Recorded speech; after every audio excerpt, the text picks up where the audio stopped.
Ball Facts coming back at you again, and we gonna give you the facts. Today we're gonna talk about Lonzo Ball and his fit on the New Orleans Pelicans. Now, if some of you think this is too early for me to be talking about this, and I should just give Lonzo and the Pelican more time and a chance to let them kind of grow into it, tell me in the comment section. But as far as this video goes, I'm just gonna go into it. Let's roll.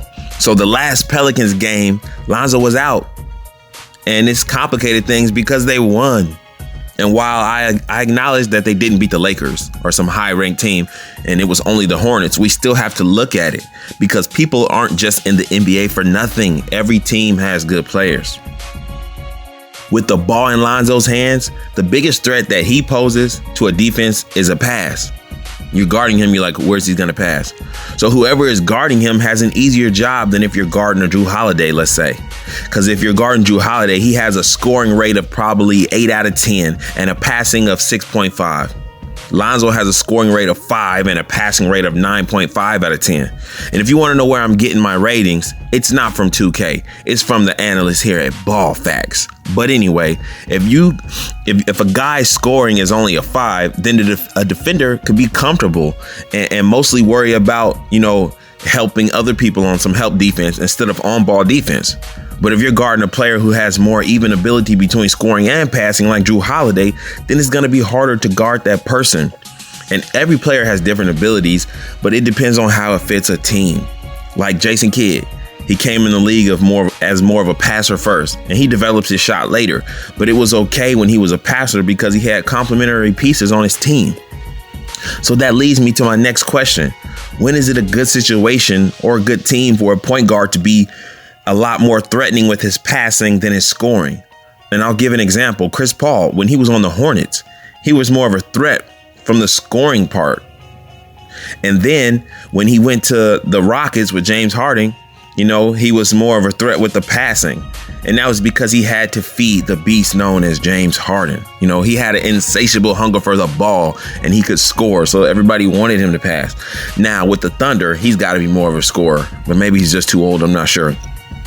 But again, do the Pelicans want a pass first point guard? And even more importantly, do they need a pass first point guard? Wait, better question. Does Alvin Gentry know what to do with the pass first point guard? Did the Pelicans trade for Lonzo with the hopes and expectation that they could work with him and train him to be more of an offensive player? Does Lonzo want to be more of an offensive player?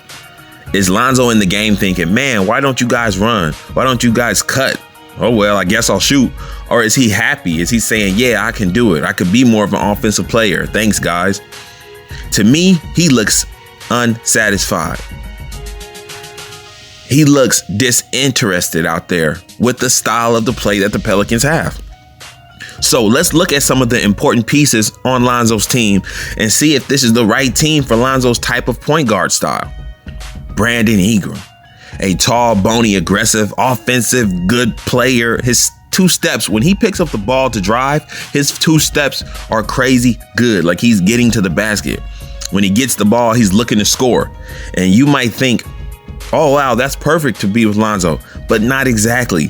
Brandon Ingram is the kind of guy who likes standing still. He wants the ball put in his hand and he's like, go, give me the ball, move out the way. So he's really not the type of player who wants to run and catch to get an easy bucket. Run and cut and catch and get a quick shot.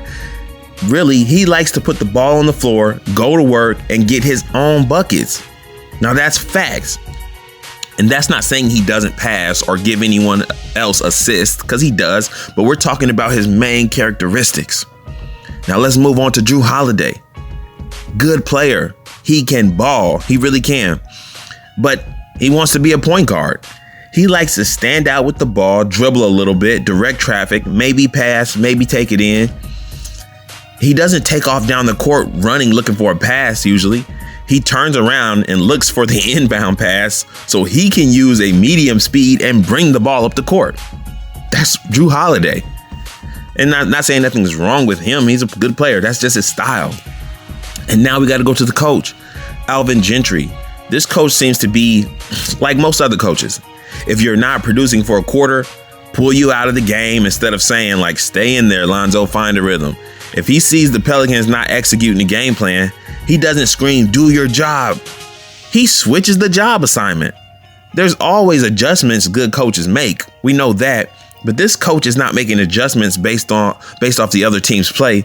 He just adjusts when his team isn't doing what they're supposed to. You got to keep drill in there till you get the job done. Anyway, the supporting players like Jahlil Okafor, Frank Jackson, JJ Redick, Jackson Hayes, Josh Hart. I'm sure I'm forgetting some other ones. These are important pieces. And they follow Alvin Gentry, Drew Holliday, and Brandon Ingram's lead. They follow those guys' leads. And if those guys are playing that way, they're going to play that way. And that's another important fact. This team doesn't look like they ever accepted Lonzo as a leader. And someone would say, are you kidding me? Who would accept a third-year player who hasn't proved anything except for the fact that he gets injured and he can't shoot? Who would accept him as a leader?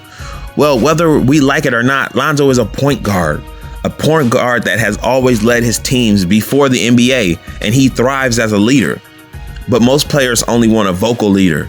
So he hasn't accepted the leader when he was in his first year at the Lakers, and he's not a leader in the Pelicans either. And Lonzo doesn't want to lead in scoring. He wants to just lead the offense. So we established the main Pelican players aren't trying to run all day. That's number one. They like initiating traditional offense. Number two, the coach has not bought into Lonzo's game, and he isn't consistent with his game plan. And then number three, the players on this team don't respect Lonzo's game and don't believe if they just run, Lonzo is good enough to find them. And that'll be good enough to win games. They don't believe that. But we did forget one factor, and it is a big one. It's a big one. He's a big one. Who has been sidelined through the whole debacle? Zion Williamson.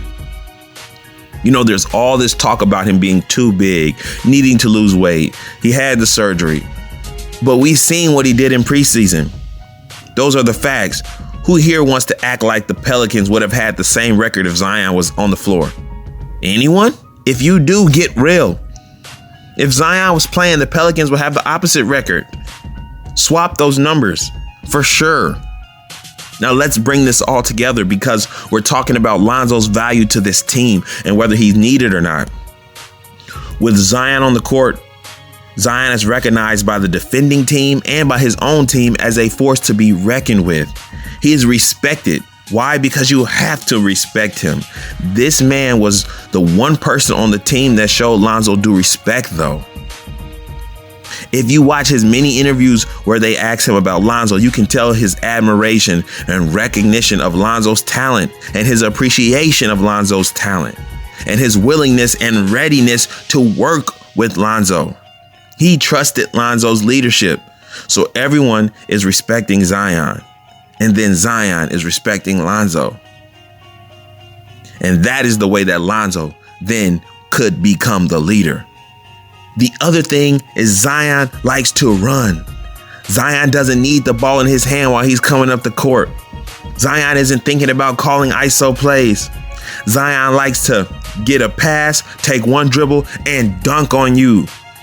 He's waiting for the pass in transition when he can just leap to the heavens and come down on your head. He wanted Lonzo's style of play more than anyone else. And when Drew Holliday and Brandon Ingram saw that Lonzo kept finding Zion, they would have said, let me do the same thing that he's doing. Facts. And then all the rest of the players would do the same thing. And even Alvin Gentry wouldn't be so bipolar. He would see, it's working, and stick to it. And he would leave Lonzo in the game. So now the deciding factor on if Lonzo is a good fit with the Pelicans is all depending on Zion Williamson. When he comes back, how he comes back. If Zion takes a long time to come back, Lonzo will continue to look unsatisfied on the court until he changes his game. And that's the next question. Does Lonzo really want to change his game? Is he wanting to take his passing threat down and increase his offensive threat? Should Lonzo change his bread and butter? Should he look to be more of a scoring point guard and take it in more, drive, Or should he wait patiently for Zion to come back and fit perfectly with him? Or should he even be more patient and wait until he joins his brothers and fit them perfectly? You guys let me know in the comment section what you guys think. Is Lonzo a good fit with the Pelicans, or is he not a good fit? What do you think would make him fit in better? Do you think he should change his game up like a lot of people are screaming? Or do you think when Zion comes back, everything will come into perspective? Y'all let me know in the comment section. Subscribe, hit that notification bell. Ball facts again. Peace.